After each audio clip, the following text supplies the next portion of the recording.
अस्सलाम वालेकुम बच्चे, कैसे हैं सब लोग? होप सो सब ठीक होंगे। आज हम फर्स्ट ईयर के फिजिक्स चैप्टर 3 के शॉर्ट क्वेश्चंस करेंगे एक्सरसाइज के। So let's start one by one. कहते हैं what is difference between uniform and variable velocity. तो सबसे पहले कहते हैं अगर कोई बॉडी जो है वो इक्वल डिस्प्लेसमेंट ट्रैवल कर रही होती है ना इक्वल इंटरवल ऑफ टाइम में, तो हम कहते हैं वो यूनिफॉर्म है। लेकिन अगर वो अनइक्वल डिस्प्लेसमेंट ट्रैवल करेगी इक्वल इंटरवल ऑफ टाइम में, तो वो क्या होगी? वेरिएबल वेलोसिटी होगी। कहते हैं वेरिएबल वेलोसिटी में ना डायरेक्शन या मैग्नीट्यूड वेलोसिटी के दोनों चेंज हो सकते हैं या कोई एक चेंज हो सकता है, लेकिन यूनिफॉर्म में डायरेक्शन और मैग्नीट्यूड दोनों क्या रहते हैं? सेम रह रहे होते हैं। सेकंड इसका पार्ट है कि आप क्या करें, एक्सेलरेशन को डिफाइन करो। एक्सेलरेशन क्या होता है? Time rate of change of velocity होता है। वेलोसिटी और एक्सेलरेशन के यूनिट बताएं। ये हम 9th क्लास में पढ़ के आ चुके हैं। वेलोसिटी का यूनिट मीटर पर सेकंड होता है, एक्सेलरेशन का क्या होता है? मीटर पर सेकंड स्क्वायर। कहते हैं ना object is thrown vertically upward, discuss the sign of acceleration due to gravity. बच्चे कोई ऑब्जेक्ट है वो ऊपर की तरफ जा रहा है, ग्रेविटी नीचे की तरफ होती है, तो दोनों की डायरेक्शन ऑपोजिट है, इसलिए ग्रेविटी क्या होगी? नेगेटिव होगी। यहाँ पे यही बात कर रहे हैं कि जो सारी की सारी क्वांटिटीज हैं उनको नेगेटिव साइन दिया जाता है, जिसकी डायरेक्शन जो होती है ऑपोजिट होती है इनिशियल वेलोसिटी के।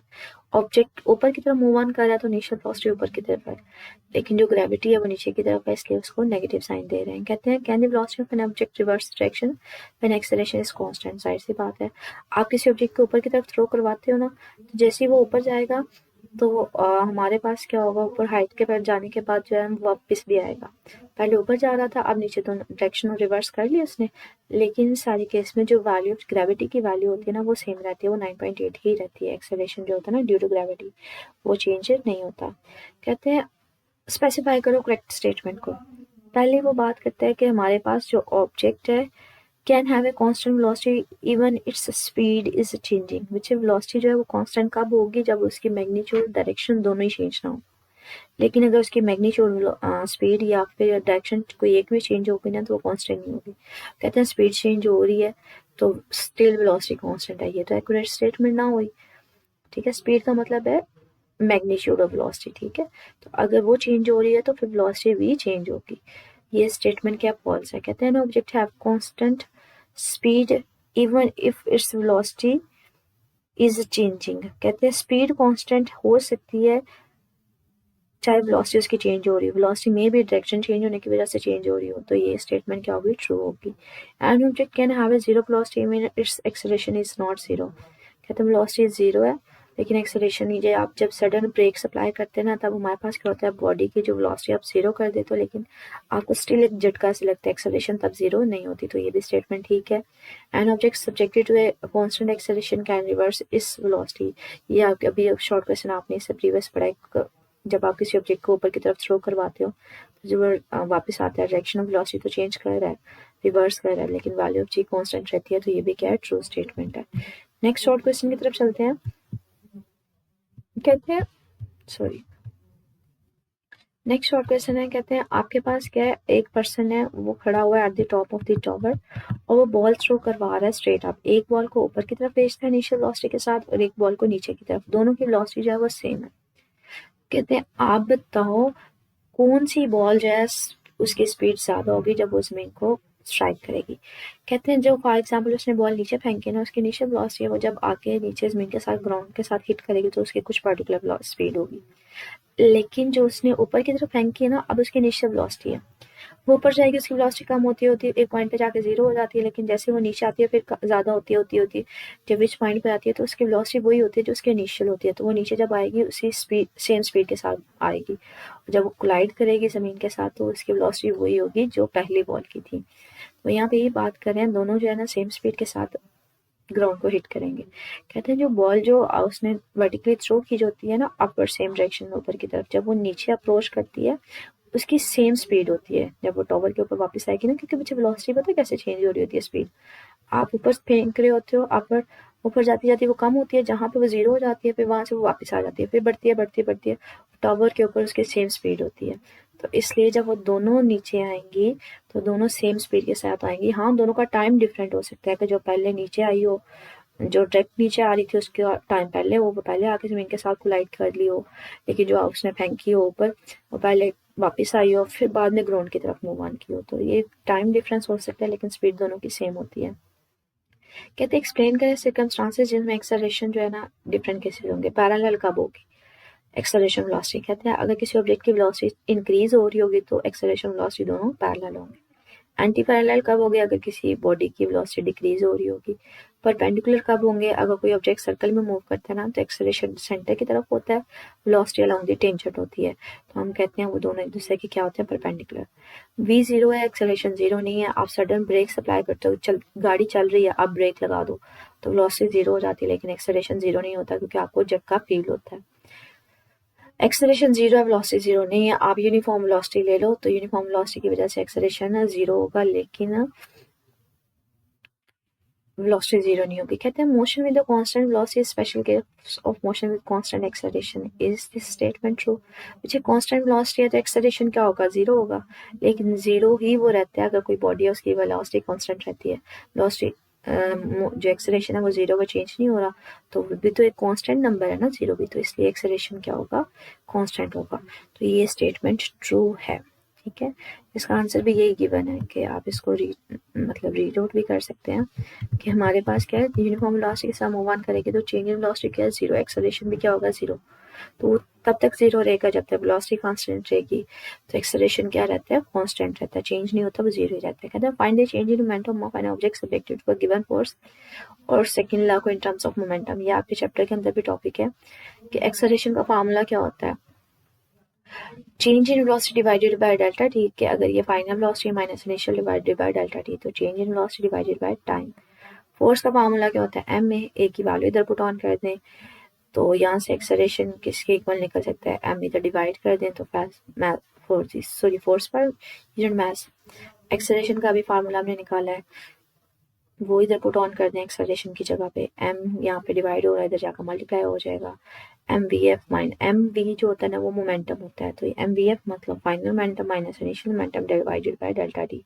तो इसको कहा जा सकता है time rate of change of momentum, कि चेंज इन मोमेंटम उसको टाइम से डिवाइड किया जा रहा है, तो time rate of change of momentum जो होता है ना वो किसके इक्वल होता है? फोर्स के। तो ये न्यूटन सेकंड लॉ है।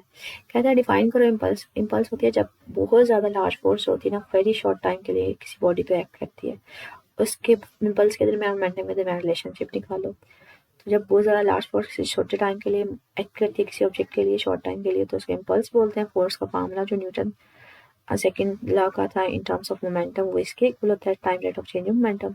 इस वैल्यू को इधर पुट ऑन कर दें, टाइम से खत्म हो गया तो बाकी क्या बचेगा? ये वाला चेंज इन मोमेंटम। या फिर इसको ये फार्मूला है, एफ टी, टी इधर डिवाइड हो रहा है, इसको इधर ले जाएं तो एफ क्रॉस टी की वैल्यू इसके इक्वल आ जाएगी। अब एफ क्रॉस टी इसकी जगह इसकी वैल्यू पुट ऑन कर दें तो इम्पल्स किसके इक्वल आ जाएगा? चेंज इन मोमेंटम के इक्वल आ जाएगा।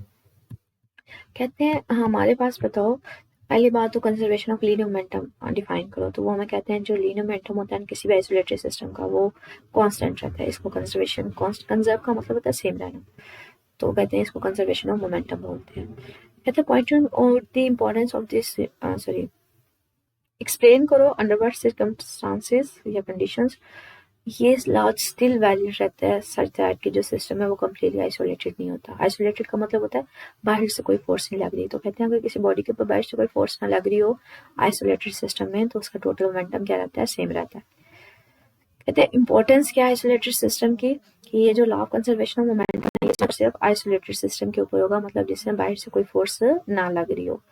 कहते हैं कोई ऐसी सिचुएशन है कि ये जो लॉ है स्टिल वैलिड है लेकिन सिस्टम आइसोलेटेड नहीं है। कहते हैं अगर आप कोई ऐसा सिस्टम लें जिसमें जो इफेक्ट है एक्सटर्नल फोर्सेस का, जैसे फ्रिक्शनल फोर्सेस हो गए, ग्रेविटेशनल फोर्सेस हो, वो बहुत स्मॉल हो, नेग्लिजिबली स्मॉल हो, मतलब उनकी वैल्यू अप्रोक्सीमेटली जीरो, मतलब बहुत स्मॉल हो।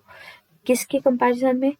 जो मॉलिक्यूल्स या ऑब्जेक्ट्स के इंटरएक्टिंग फोर्सेस होती हैं, ठीक है, उनके दरमियान के जो फोर्सेस हैं उसकी निस्बत ये जो बाहर वाली फोर्सेस हैं इनकी वैल्यू बहुत स्मॉल हो, तो हम इसको नॉन आइसोलेटेड सिस्टम पे भी अप्लाई कर सकते हैं। ठीक है, कहते एक्सप्लेन करें difference between elastic and elastic. Elastic होता है जिसमें काइनेटिक एनर्जी कंजर्व होती है, इन इलास्टिक होता है जिसमें काइनेटिक एनर्जी सेम नहीं रहती। कहते हैं इसके एग्जांपल जो है ना, बाउंसिंग बॉल, अगर आप किसी गेंद को मार्बल फर्श के ऊपर फेंकते हो ना तो वो वापस ऊपर आ जाती है, लेकिन अगर आप किसी गेंद को रेत के ऊपर फेंकते हो तो वो वापस नहीं आती। तो यहाँ पे दोनों में आपको काइनेटिक एनर्जी का आइडिया होगा। काइनेटिक एनर्जी को ना रिलेट करवाया जाता है मोशन के साथ। तो अगर आप किसी ऑब्जेक्ट को मार्बल फ्लोर के फर्श के ऊपर फेंकोगे तो वो वापस आएगी, मतलब उसकी कुछ ना कुछ काइनेटिक एनर्जी होगी, तकरीबन इनिशियल हाइट तक वापस आ जाती है। लेकिन अगर आप उसको सैंड के ऊपर, रेत के ऊपर फॉल करवाओगे तो वो वापस से नहीं आती, क्योंकि उसमें सारी की सारी उसकी काइनेटिक एनर्जी है, जो स्पीड है या एनर्जी है, वो लॉस हो जाती है। ठीक है, क्योंकि वो कहते हैं लॉस किस वजह से हो सकती है। यूजुअली एक याद रखिएगा कि हमारे पास हमने ये बात की है कि काइनेटिक सॉरी इलास्टिकुलिन होती है, जिसमें वो वापस आ जाती है। मार्श फर्श के ऊपर आप गेंद को फेंकते हो, वापस आ जाती है। वो फुली वापस नहीं आती, थोड़ी सी हाइट स्टिल उसकी कॉमन होती है, मतलब कम होती है। वो क्यों कम होती है? क्योंकि वहाँ पे थोड़ी बहुत एनर्जी का लॉस होता है। वो किस वजह से हो सकता है? वो फ्रिक्शन की वजह से हो सकता है, ज़मीन के साथ साउंड एनर्जी हो सकती है, या एयर वगैरह के साथ होता है। तो इन सिंपल वर्ड्स याद रखिएगा। इलास्टिक वो होती है जिसमें काइनेटिक एनर्जी सेम रहती है, इलास्टिक वो होती है जिसमें काइनेटिक एनर्जी सेम नहीं रहती है। इसमें एग्जाम्पल आप मार्बल पे और सैंड की दे सकते हो। कहते हैं explain the what is mean by projectile motion, expression drive करें। ये हमारे पास इस चैप्टर का ना लास्ट लॉन्ग क्वेश्चन है। टू डायमेंशनल मोशन होती है जिसमें सिर्फ और सिर्फ एक एक्सेलरेशन होता है, जो ग्रेविटी की फोर्स होती है, ग्रेविटेशन एक्सेलरेशन होता है। और इसके अलावा एक्सप्रेशन टाइम ऑफ फ्लाइट और रेंज ऑफ फ्लाइट के टॉपिक पे ही है, तो आप इसको लिख सकते हैं। लेकिन last short question is related, तो ये सिर्फ डेरिवेशन है जो यहाँ पे राइट डाउन की गई है। ठीक है, तो आप टॉपिक के लास्ट 2 पॉइंट्स को यहाँ पे राइट डाउन करेंगे। यहाँ पे हमारे पास शॉर्ट क्वेश्चन है, कहते हैं एट व्हाट पॉइंट जो है ना प्रोजेक्टाइल की मैक्सिमम स्पीड कहाँ पे होती है, मिनिमम कहाँ पे होती है। आप लोगों को प्रोजेक्टाइल मोशन अगर याद हो तो हमारे पास उसकी जो शेप होती है वो 2 डायमेंशनल होती है, समथिंग लाइक दिस, इस तरह से होती है। ठीक है, जब कोई ऑब्जेक्ट फॉल करता है तो कहते हैं इसकी जो हाइट होती है ना, यहाँ पे उसकी स्पीड मिनिमम होती है, लेकिन जो पॉइंट ऑफ प्रोजेक्शन या फिर पॉइंट ऑफ इम्पैक्ट है, जहाँ पे उस जमीन को हिट कर रहा होता है, वहाँ पे मैक्सिमम होती है। कहते हैं what is meant by ballistic trajectory. ये भी लास्ट शॉर्ट क्वेश्चन, मतलब टॉपिक है, उसको एमसीक्यूज के पर्सपेक्टिव से या शॉर्ट क्वेश्चन के पर्सपेक्टिव से मतलब किया गया। बलिस्टिक ट्रैजेक्टरी होती है जो अनपावर्ड और अनगाइडेड होती है, तो ये याद रखिएगा, ये इसकी डेफिनेशन भी होगी। ठीक है, कि जिसको आप कंट्रोल नहीं कर रहे होते ना, आपकी पावर दे रहे होते टाइम और साथ साथ। कहते हैं what happens when the system of bodies under an elastic plane. के इलास्टिक प्लेन में याद रखिएगा काइनेटिक एनर्जी सेम रहती है, मोमेंटम भी सेम रहता है।